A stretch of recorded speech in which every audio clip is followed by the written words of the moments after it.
ได้แต่ความจริงใจมอบให้อายจนหมดแล้วน้องตลอดเวลาที่พี่มีเขาน้องเฝ้าคอยรอผิดหวังมาอายอย่าท้อน้องจะขอที่แค่หัวใจเพียงอยากขอดูแลอายในจากเขาถ้าเขาคืนมาคือเก่าเพราะอายให้เศร้าน้องแต่สิไปให้มีโอกาสสักครั้งได้อยู่ใกล้ๆจะพอแทนเขาได้ไหมหัวใจแค่อยากสูญทิ้งได้บ่น้องสิแทนเขาได้บ่คนข้างๆคนนี้นั้นน้องขอดูแลตอนเขาทอดทิ้งฮักอายมานานแต่บ่กล้าเว้าเขาเป็นผู้หญิงถึงบ่ได้เป็นตัวจริงสิได้บ่น้องแทนเขาได้บ่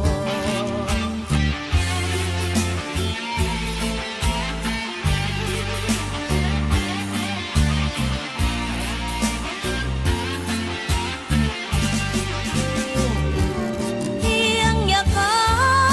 ดูแลอายแน่จากเขาถ้าเขาขึ้นมาคือเก่าเพราะอายให้เศร้าน้องแต่สิไปให้มีโอกาส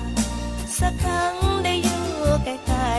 ๆจะพอแทนเขาได้ไหมหัวใจแค่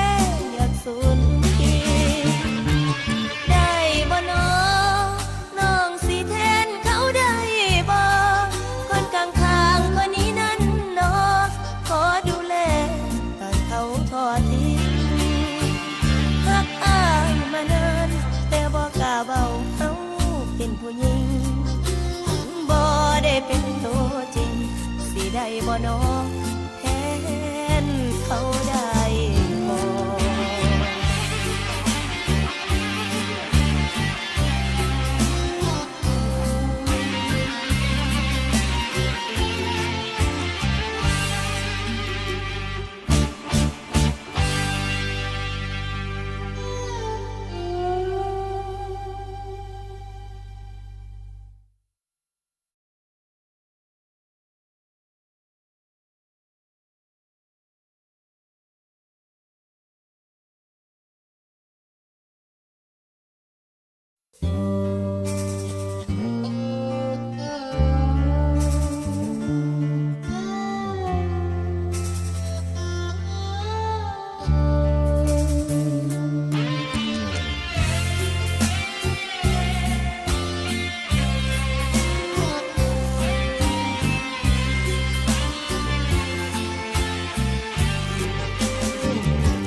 ได้บ่น้อ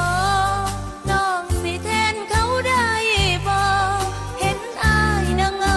จอคอซึมเศร้าเป็นตาสงสารคนรักพี่จ้าคิดว่าจะมีอาการน้องขอเอาใจประสานดูแลแทนเขาได้บ่ความสวยน้องนั้นคงสู้เขาบ่ได้แต่ความจริงใจ